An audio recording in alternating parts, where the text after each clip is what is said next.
Jim Schultz here for Calculated Risk, and don't forget, before we get rolling, the best ways that you can help us are liking the video, subscribing to the channel, or sharing the video with a friend. So if you've been trading long enough, you've probably heard about assignment risk. Maybe you read about it on a forum, maybe a trading buddy of yours told you about it, or maybe you saw it or heard about it on one of the shows on the Tasty Network. And then all of a sudden, you got assigned yourself and it freaked you out a little bit. Well, today we're going to demystify everything there is around assignment, what it is, when it's likely to happen, and what do you do if it actually does happen to you. So let's get into it. So whenever you sell an option, whether it's a call or a put, it doesn't matter. The other side of the contract, the long side of the contract, is always holding the right to buy shares from you or sell shares to you. They're holding the right to exercise their side of the contract, which would leave you with getting assigned.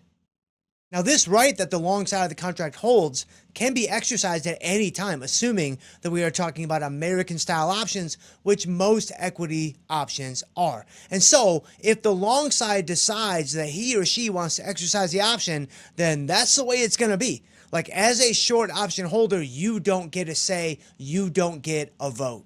So it's important to understand that being short an option, the possibility of assignment is always there. It doesn't matter if the option is in the money, at the money, or out of the money. Theoretically, you could always be assigned. Now, naturally, it's only going to make economic sense for the long side to exercise the option with an in-the-money option. But you have to understand that if you trade long enough, there will be an out-of-the-money option or two when you take assignment in a very, very surprising situation. So assignments, while they're generally a lot less common than newer traders might fear when it comes to, man, I'm going to get assigned on this position, what am I going to do? They still most certainly happen. So what I want to do for the next couple of minutes, let's break down kind of what that process looks like and what you can do to actively avoid assignment. And the key to understanding your risk of assignment as the short option holder is essentially looking at the extrinsic value of the option. Why?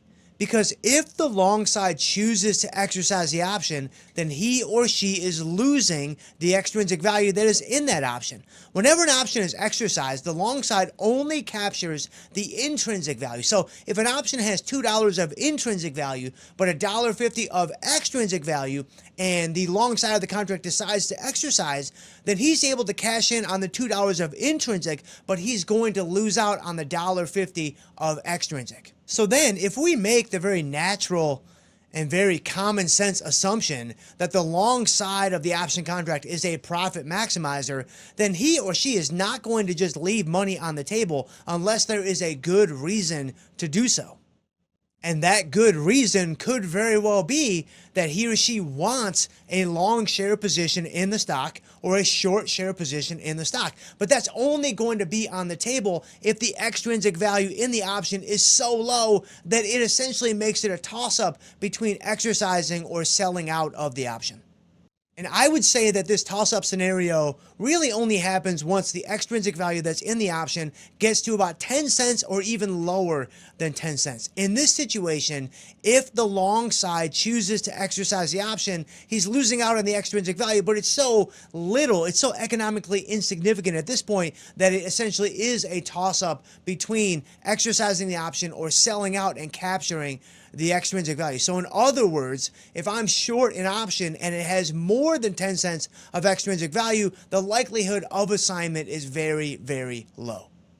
But beyond just pure extrinsic, there is another special situation that warrants our attention when it comes to assignment risk as the short option holder: dividends. If the underlying stock pays a dividend and the ex-dividend date is approaching, then that changes the math for the long side of the option contract, specifically the long call holder. Because if I own shares in a company, then I'm going to collect any dividend payments that the company might make. But if I own a call in the company, if I own a long call in the underlying stock, I am not going to get any dividend payments that the company might make to its shareholders. So if I'm long an in-the-money call option in a stock that has a juicy dividend coming up, it might make sense for me to potentially exercise early, take the shares, and collect the dividend. So how do I decide if that does make sense? Well, it's actually pretty simple. I simply compare the dividend payment to the extrinsic value that is left in the call option, because I know that if I exercise, I'm going to lose out on that extrinsic value. So is the dividend payment big enough to actually make up for the extrinsic value that I'm losing out on? If the dividend payment, the upcoming dividend payment, is greater than the extrinsic value, then I exercise, I take the shares, and I collect the dividend. But if the dividend is lower than the extrinsic value, then it doesn't make sense for me to exercise and take the shares and collect the dividend. I would be better off just selling my call option and keeping and capturing that extrinsic value. Again, it's all about being rational profit maximizers. If the dividend payment is greater than the extrinsic value and I'm the long call holder, I am almost certainly going to exercise that option. So that means if I'm short that call, then I am almost certainly going to take assignment. So if you are short a call in an underlying stock with a dividend coming up, just pay attention to the extrinsic value that's left in that option and make sure that it is greater than the upcoming dividend payment. So what do you do if it's not? Like, what do you do if you're short a call in a stock where you'd like to keep the position on, but the extrinsic value that's left in the option is actually lower than the upcoming dividend payment? What do you do to keep that position on and avoid assignment? It's very simple. You just roll out at the same strike to another expiration date that's further out into the future. That is naturally going to increase the extrinsic value that is in that option that will likely be above the dividend payment. You got to make sure it's above the dividend payment, because once it is, then the likelihood that you are assigned is dropped down to a very, very low level. Okay, so now let's say it actually happens. You actually get assigned. What does that really look like? Well, if you were short a call, now you wake up the following morning and the short call's gone away, but now you're short a bunch of shares in the underlying stock. Or if you were short a put, you wake up the next morning and now all of a sudden you took assignment. Your short put is gone, but you're long a whole bunch of shares in the underlying stock.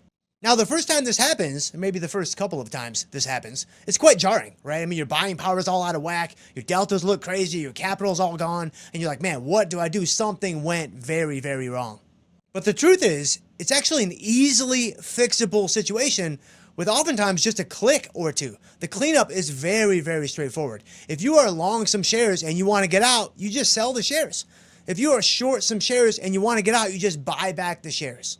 Once you do that, the position goes away and your buying power is restored. Now, a lot of traders, a lot of investors like to actually use short puts as kind of an entry method into longer share and longer term positions, because what they like to do is sell puts at some price they would be fine owning the underlying stock, and then if they get assigned, they just keep the shares.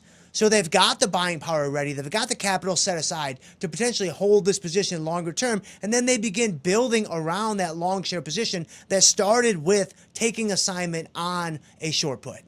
So by all means, if you take assignment on a short put or a short call for that matter, and you want to hold the share position, you can most certainly do that. Just make sure you have enough capital in your account to do that so your buying power stays positive and it stays where you want it to be.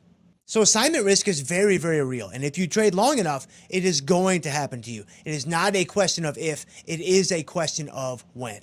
But hopefully what you've seen today is it's really not that big of a deal. And a lot of the time it can be avoided completely. But in the event that you do take assignment, just understand a couple of clicks and you can clean up the entire position. It's not really a catastrophe. It's more of just a little inconvenience. So we'll see you guys next time.